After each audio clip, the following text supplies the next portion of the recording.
Good morning guys. Ito na nga yung kinakatakutan ko guys. Hindi ako pumasok ako kahapon ng gabi and then umuwi rin ako dahil may sakit po ako ngayon guys. Ito pakita ko sa inyo. Galing ako ng emergency room dahil ito meron akong in-inject ako, tapos intramuscular dahil sa muscle siya, and then yung isa naman yan IV. Tapos dahil sobrang pamamaga, nagmamanas ako guys dahil allergy ako sa gamot na niresita sa akin ng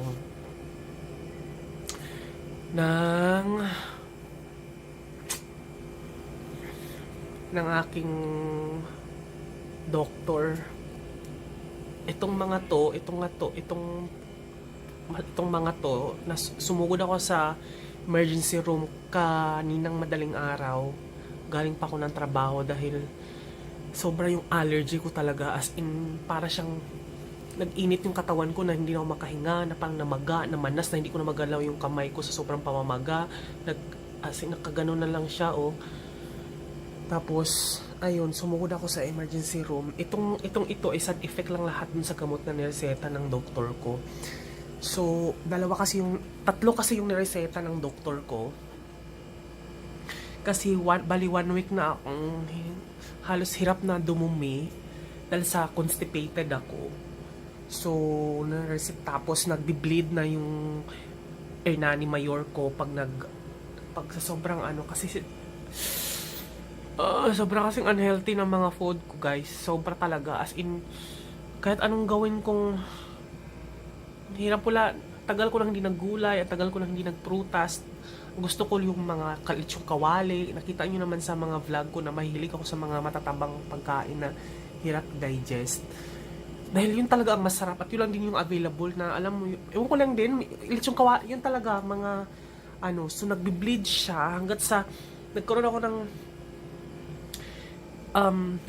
ng sa sobrang pwersa ko siyang inire, nag-bleed siya, and then sabi ni doctor, finding is may hemorrhoids daw. So familiar na ako dyan, so hindi ko dapat to i-share dahil nga it campaign against me. Pwede kasi akong kusgahan, pero this is just part of my diary kasi na if ever what will happen to me, at least alam mayroon akong reference moving forward, kasi hindi lang naman ito yung unang panahon na ito lang yung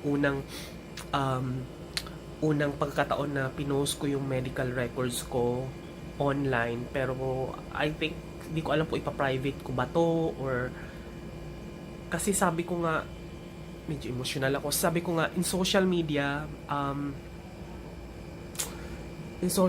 there are things na we only shared para palakpakan tayo, and those are your highlights. We never ever put our lowlights sa social media because other people might judge you in a wrong way or might fabricate any stories against you na hindi naman talaga alam mo yun, hindi natin hawak yung utak nila. Pero since to begin with, sinasabi ko naman sa sarili ko na I'm doing this not just because sa mga manunood, but for myself, na to document whatever, kung ano man yung nangyayari sa buhay ko. Aminado naman ako na there are things na hindi ko shinare sa social media na isi-share ko din later on. Pero pagdating kasi sa mga medical, hindi naman kasi nga tulad nito, ako lang din naman ang may kagustuhan kung bakit ako nagkaganito So, ang sabi sa ng doktor, prone ako sa colon cancer, na wag naman sana dahil daw sa bad foods na in-intake ko. Then nagkaroon na rin kasi ako dati ng procedure for my kidney dahil sa sobrang taas naman ng uric acid na ini-intake ko. So yun that was 8 years ago. Ni-laser yung bato na bumara dahil nagkabato ako dahil nga sa pero na overcome ko naman yun at inalagaan ko rin na yung kidney ko ngayon by drinking more water. It's just that, ang hirap talaga. Ang hirap talaga. Kung nasa urban zone ka, ang hirap talagang mag-maintain ng healthy lifestyle kung fast pacing yung buhay mo. Kasi kung ano lang yung meron sa fast nga ang pacing mo, so fast food. Or di kaya kung ano lang yung nasa karinderya na matatabang food na hindi mo alam kung anong mga nandun. Aminado ko bago ako magkaganito, siguro 2 linggo ako naglilitsyon kawali. Sobrang sarap ng litsyon kawali, guys, pero alam mo yun, it kills me softly para talaga. Ito, sobrang hindi ako namamaga ako dahil sa, hindi ito yung main na sakit ko, kundi yung constipation na, buti naman, pinipilit ko talaga siyang ilabas. So, ang sabi ni doktor, nagpa-check up ako sobrang high. Nagpa-urinalysis ako, sobrang acidic ng ano ko. Tapos, meron ding na findings na UTI, urinary tract infection. So, kaya ulit-ulit din yung lagnat ko last week. Bago ko i-upload yung pag-unbox ko nung itong cellphone case. Masama na yung pakiramdam ko nun, guys. Pinilit ko na makapoproduce ng content. Pero nito, October 22 kasi ngayon, ipopost ko to, hindi siya edit, ay ko lang i-edit kasi magkukonsume ng panibagong ano. So, ito yung, sana makikita nyo, guys, kasi hindi kasi ito na-reverse yung camera kapag habang nagre-record pag sa phone. Pero ito lang yung harap na yung gagamitin ko para hindi na ako mag-edit pa. So, ito yung gamot na nireseta sa akin for my urinary tract infection. So, sana makita nyo. Yung autofocus focus natin. Hindi kasi makikita eh. Basta ano siya, pakita ko sa inyo guys, hindi ko to i-edit eh. Ayan, kita nyo ba? Tapos, yung isa naman, para sa mga varicose veins, hemorrhoids, and then malfunction ng blood circulation. Para hindi na ako mahirapan dumumi. And then, ito, yung para pampalambot ng dumi. And then, bumili na rin ako ng sobrang napakadami-daming, pakita ko lang sa inyo guys, biglang kung kailan ka naman nagkakasakit kasi, doon ka lang bumibili ng mga prutas na kahit alilapit lang ng talipapa sa amin dito, pero hindi ko magawang bumili. So ito yung mga nahihirapan ako dito, pero ipakita ko na lang siya guys. So ayun. So lahat yan, bumili ako ng apple. Hindi na ako kakain ngayon ng apple, tapos kiat-kiat, mango, peras. Tapos may mga papaya din ako. And then later siguro baka maghahanap ako ng broccoli. Yun na lang yung ilalaga ko. And then papapakin ko na lang siya. Never, pero pipilitin ko na puro gulay yung kakainin ko for a span of 1 month. Baka makasanayan ko. Pwede ko namang, si Joy kasi yung kaibigan ko na kasama ko sa work na nagsabi naman siya na pwede ko naman daw dayain na ang gulay ay maglasang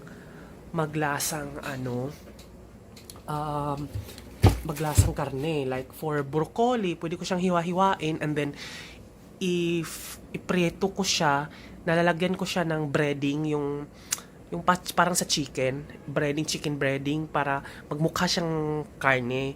Tapos bili ako ng tokwa, toge, yung mga ganun. Kahit prito-prito siya, pero at least hindi siya as in meat. Para magbago yung ko. Kasi nito lang to. As in, hindi ko alam. Actually, matigas talaga yung constipated talaga ako parati na every now and then may spot or may bleed. Dahil, I don't know what's the reason. Ayoko naman magmalinis, pero I don't know, marami sigurong factor. Nawawala naman siya, yung pamamaga, nawawala siya. Kapain ko nga. Wala siyang, kasi pangatlong ko na to eh. Pangatlong take ko na tong dalawa na to. Yun, pangatlong yung para sa antibiotic at para dun sa hemorrhoids. Nawala, as in, wala naman, hindi na siya masakit. Pero kagabi, pinilit kong umerna, may bleeding ng konti. Pero ang bleed niya is fresh, which is sabi naman ni doctor, okay daw kapag fresh, at least yung sugat is nasa taas lang bago lumabas yung dumi. Kasi pag black daw, kapag ang blood na nagaling doon sa taas ay nahaluan na ng acid, black ang lalabas, yun yung malala daw yun kasi pwedeng cancer siya or pwedeng ano. Pero babalik ako ng after 7 days kung tatapusin yung lahat ng inumin ko yung gamot na to. And then, baka i-recommend ako for colonoscopy para titignan yung colon ko kasi prone daw ako sa colon cancer. Wag naman po sana kasi, well anyway, hindi ko alam kasi prepared na rin naman ako dahil may alam ko may insurance. Pero ang hirap kasi na may sakit guys kasi alam mo yun. And then, what else? So, ito yung nakadalawang nakadalawang dosage na ako kasi 2 times a day to eh. So, nakadalawang dosage na ako nito. Wala akong napansin na reaction sa katawan ko. And then, ito kasi, yung pampalambot ng dumi, as needed siya.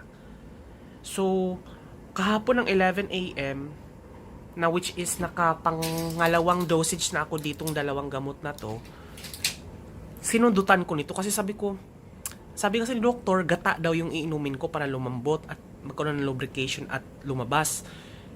Sabi ko, no, parang di ko naman yata. Parang natatamaran din ako bumili ng ano doon, gata sa palengke. Tapos parang ano kayang lasa nun pag ininom. Pero ito rin yung ininom ko. Sabi niya, nasa sayo daw kung ibibili ko to, pero reseta ko na lang daw niya. Pero sobrang, ito yung pinaghihinalaan ko na sobrang allergy ako. Kaya namaga yung buong katawan ko. As in, namanas talaga, girl. Kaya tingnan mo naman, oh. Pakita ko sa inyo. Nagtutubig siya. Ayan, oh. Ayan, oh. Itong pagtutubig na to, reaction pa to kahapon. So, nagpa-ER ako kasi pumasok pa ako sa office eh. Tapos naghihilo ako, tapos nagsusuka. Wherein, imposibleng galing doon sa dalawang gamot na nauna. Pwede kasing delayed reaction eh. Pwedeng galing doon sa dalawa. Kaya hindi ko alam kung saan sa tatlo yung sobrang allergy ako. Dahil wala akong allergy sa gamot eh. May allergy lang ako sa pagkain, chicken skin, tsaka ng pineapple. Kaya hindi ako kumakain ng ganun. At ang reaction sa akin ay hindi naman pangangati, kundi hirap sa paghinga or asthma. Pero ito nagulat ako kasi first time kong mamanas sa buong buhay talaga na hindi ko ma-insert yung pamamanas dito kasi i-edit pa eh. Pero hindi ko na to i-edit kasi i-insert ko dapat yung photo na pinicture ko dahil sinan ko sa manager ko. Sobra talagang pamamaga, girl. Ito may mapula-pula pa siya, oh. Tapos parang yung mga loob-loob ng tutubig pa siya. Nakita niyo ba? Ayan, oh. May pagtutubig pa yan, oh. Ayan, oh. Yung gitnang yan. So may pagtutubig pa yan. Tapos ito, mamula-mula pa yung kamay. Pero sobrang lala nito. Buti na lang nagpa-emergency room ako, delikado daw pala pag ganun. So, ayun, sabi ni doctor, itigil ko daw muna yung, yung sa ER doctor, tigil ko muna yung gamot. Pero, sabi ko sa sarili ko, laruin ko muna kung ano yung nag-trigger sa allergy. Kasi, injectionan na nila ako ng prednisone or steroids para hindi mamaga at tapos yung antihistamine na sa IM. Sobrang sakit nga ng muscle kasi intramuscular siya. Pero ang pinapaano ko talaga is ito kasi ito yung pinakahuling gamot na ininom ko na nahilo ako, nasuka ako, So subukan, tapos pagka-uwi ko ng ER, 4 kasi ng mga alas 2 kasi ako nasugod sa ER, then nakauwi ako ng 4 ng madaling araw. Kanina lang, ngayon lang. Tapos mga 4 pagka-uwi ko ng ER, uminom agad ako nito. Itong dalawang to. Sabi ko, magmatigas muna ako ng ulo, iinumin ko muna nito para lalaruin ko kung ano talaga nag-trigger ng allergy. As of now, 11:45, wala naman akong naramdaman na, maharamdaman mo kasi, syempre, nag-a-absorb na yun sa katawan eh. Tapos kung may allergy ka mismo, alam mo may, kahit pa paano, hilo, or yung masama yung pangkiramdam mo, or lalagnatin ka, tapos, wala naman, so far. As in, never ako nakaramdam. So, malamang sa malamang ito talaga. Tapos, itutuloy ko ulit kasi mamayang alas 3 ng hapon, iinom ulit ako nitong dosage na to. Yun na yung pangalawa. Titingnan ko mamayang gabi kung mamamaga ulit. Kasi kung mamamaga, so dito ko talaga siya i-blame ito antibiotic na to at saka yung gamot sa hemorrhoids.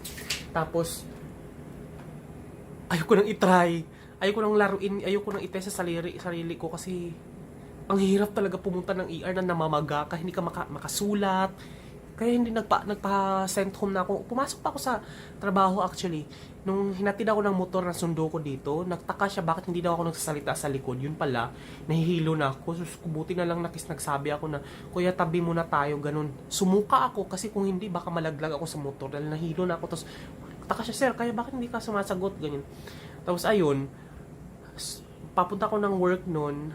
Tapos sumuka ako. Nung sumuka, dapat susugod na kami sa St. Luke's dahil sobrang sama na panahon. Pero nung nasumuka ako, nawala naman. Umokay na yung, nawala yung hilo ko, ganun.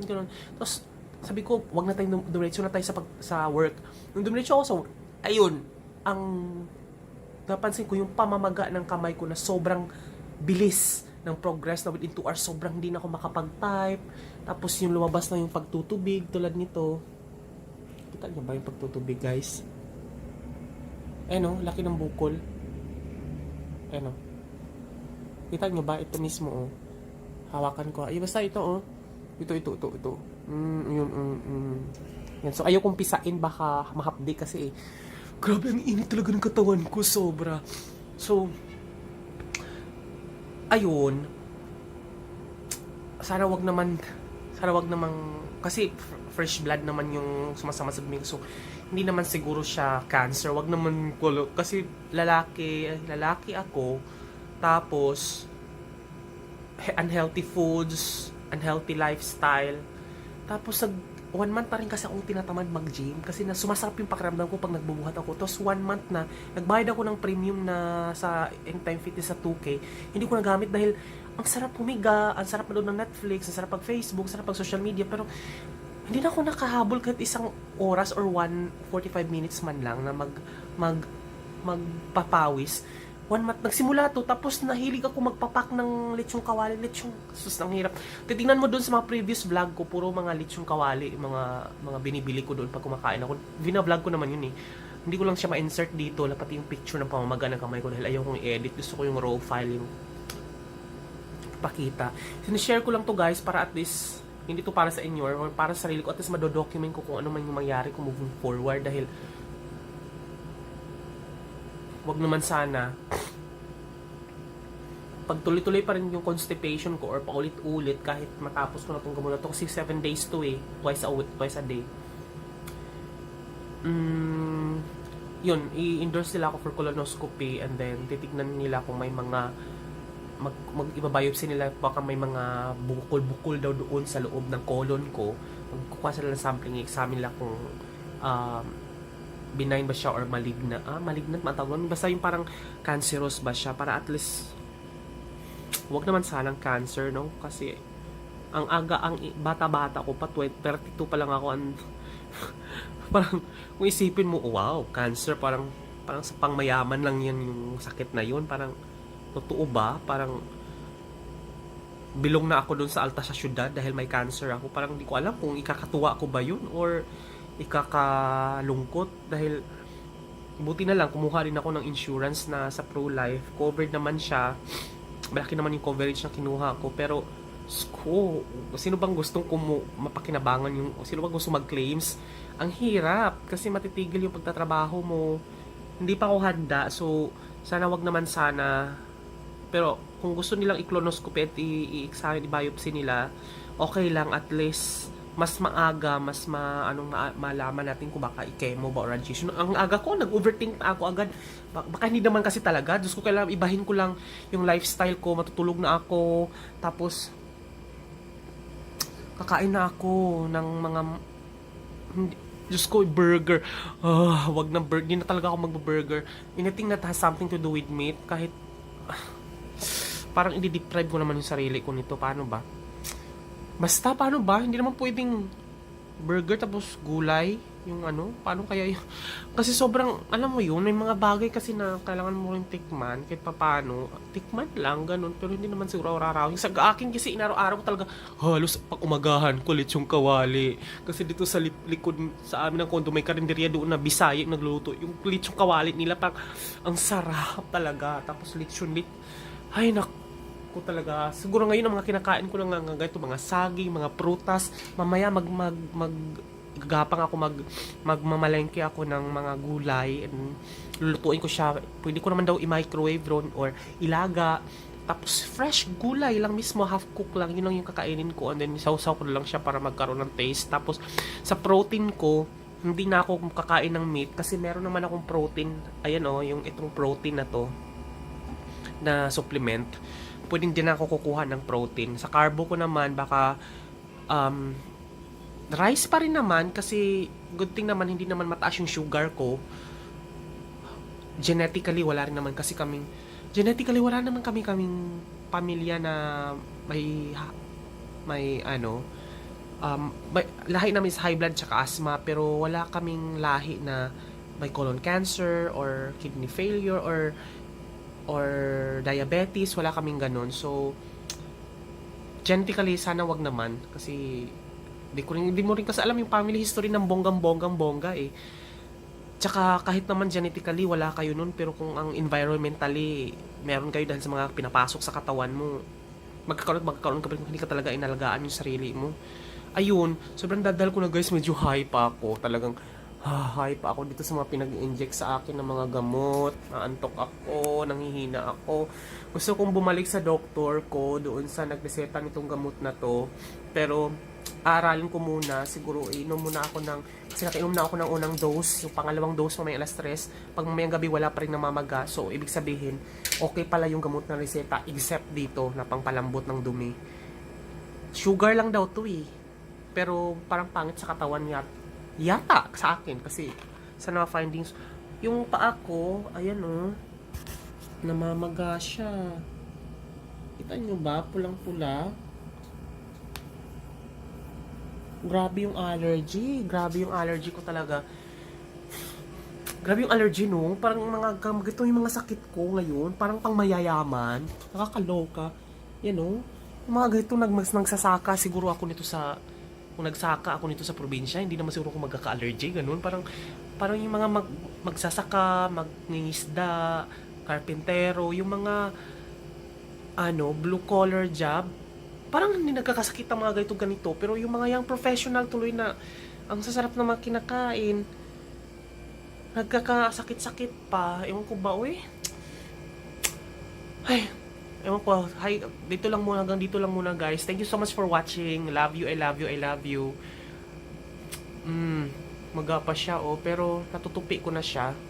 Kahapon talaga para akong napapaso. Bye guys, update ko lang to ha. Thank you, hindi ko to edit. Hindi ko mapakita yung picture ko na namaga yung katawan ko at mukha ko kasi hindi ko to edit. Nandito kasi nakasave sa phone na to eh. Pero anyway, baka i-post ko na lang siya doon sa community tab. Kaya kung mag-check kayo maya-maya para at least alam niyo yung update ko. Salamat guys. Nakakaloka no? Daming mga kemerot dito sa buhay. Bye-bye!